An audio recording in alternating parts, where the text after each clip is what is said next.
So we're going to have a look at this fuel tank issue with the 4600 today. I mentioned it in a previous video that we were having fuel problems, wasn't running well.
Should to the bottom of the tank, hopefully, and get some pumping done.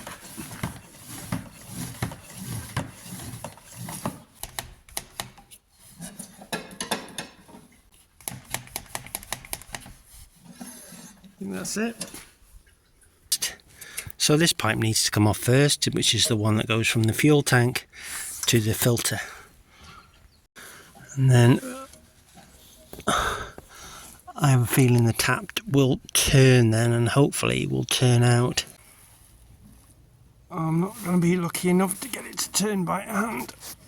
Let me see if I can get a pair of grips.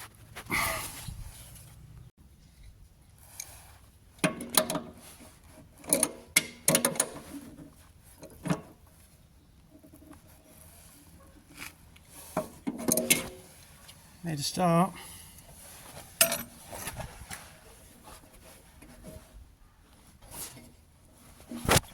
It's coming.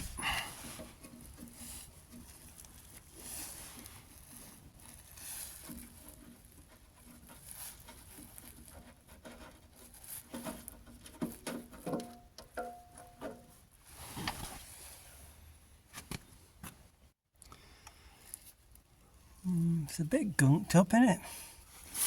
It's not in ideal condition and I would like to replace it, but I'm doing this on Saturday afternoon and I think everywhere is shut now, so I can't just go out and get one.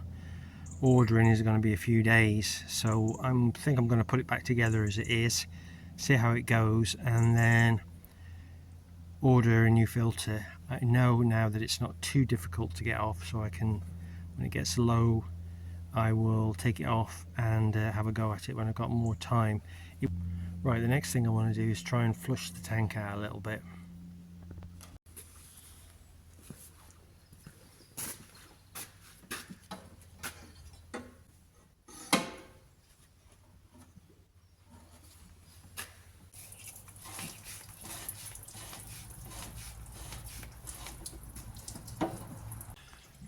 So I thought it wasn't running out very well, seeing as I put quite a bit of fuel in it.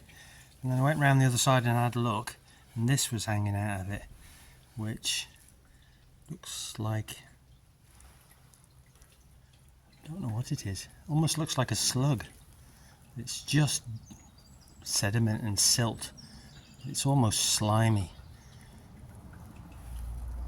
Going to give it another flush, see if anything else comes out, but if that's been in the bottom of the tank, then it's not surprising really why it hasn't been running very well. Seems all clear, so I'm going to get this put back in. I've blown some compressed air through it to get as much out of it as I can.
Looking more promising. We've got fuel now coming out of this top bleed screw.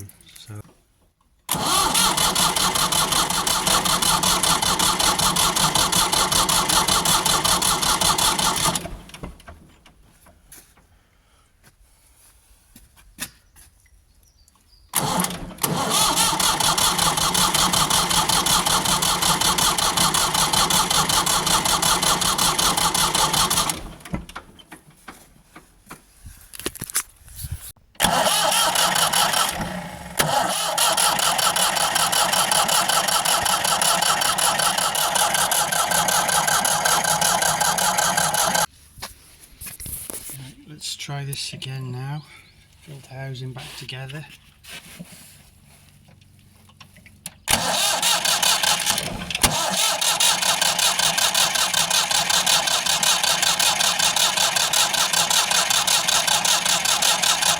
So just an update then where we're up to. We flattened the battery near enough, so I've had to leave it for a couple of hours on charge to get it back in it. Put some more fuel in it, and eventually I have managed to get it to fire up. But it is no different than when I started.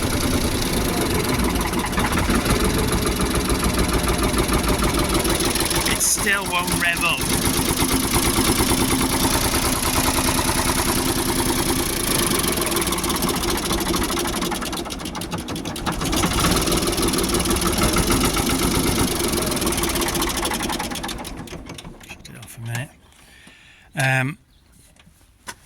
So I think next course of action is to have a look at the injector pump. That's where things start to get a bit more expensive. But anyway, I can take some things off and just check whether we've got flow through and things. There could be some crud that's got in there, or it could be like a rebuild job, I don't know.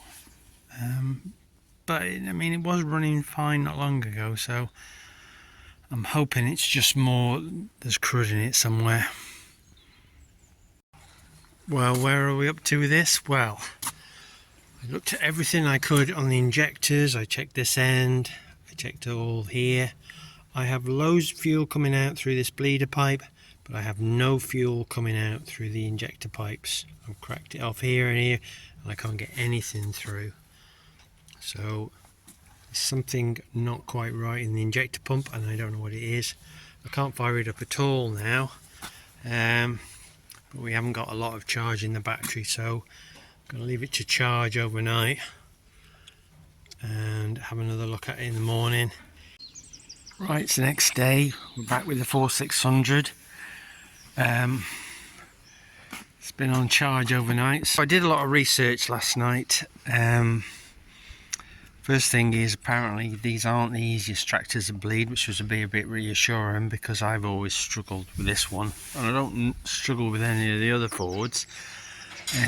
But the main thing that I found out now on one of the tractor forums, where someone had had a similar problem to this, they talked about a metering valve here in the top of the fuel pump. This can get stuck, and that means although you've got plenty of fuel coming out of this bleed screw here at the fuel pump, you get nothing coming out of the injector pipes. So this is new territory for me. I've never took the top of one of these off. It looks like we've got a couple of little nuts on top of the stop and the throttle, and possibly some more stuff which I'll have to have a look at. And the guy said there was also some springs under here, so it as I said, it's not something I've done before. I'm gonna very gingerly investigate it and see if I can see anything. Otherwise it'll be either take it off and take it somewhere, or get somebody out and have a look at it.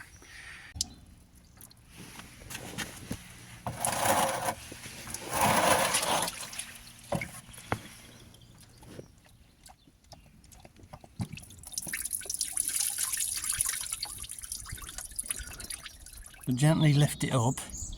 Now the instructions that the guy left said not more than 3/4 of an inch, because you stretch the spring.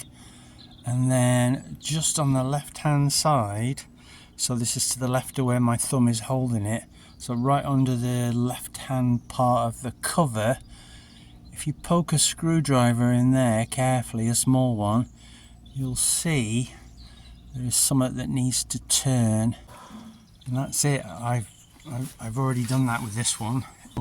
All I can do is put it back together and see whether that's made any difference. When you put it back together, underneath here there is a piece of metal which slides back in two, and on this end of it, it's got a little loop which drops onto the end of this stop throttle thing. So you've got to make sure it's in the right position as it comes down, so that it's where the loop is. And then of course when you tighten your two nuts up, just make sure you don't over tighten them. So I followed all the instructions, it's all back together, did everything that it suggested, and did it start? Well, the answer to that is behind me, which is unfortunately a no. I cannot get any fuel to come out of the injector pipes. Got fuel to the bleeder, but I can't get anything out. And I've got to the point now where I'm going to have to get well, I'm going to put my hand in my pocket, unfortunately. So I'm going to ask somebody about it, the guy who did the clutch on the 7610 for me. And then I guess it'll be a case of probably reconditioning this pump, or get a reconditioned pump for it. I'll have to wait and see. So for now, yeah, little Red is on a bit of scraping duty. Anyway, thanks very much for watching. If you've got any ideas that might be of any use, or something I could try, please comment, and I'll catch you again soon. Thanks very much.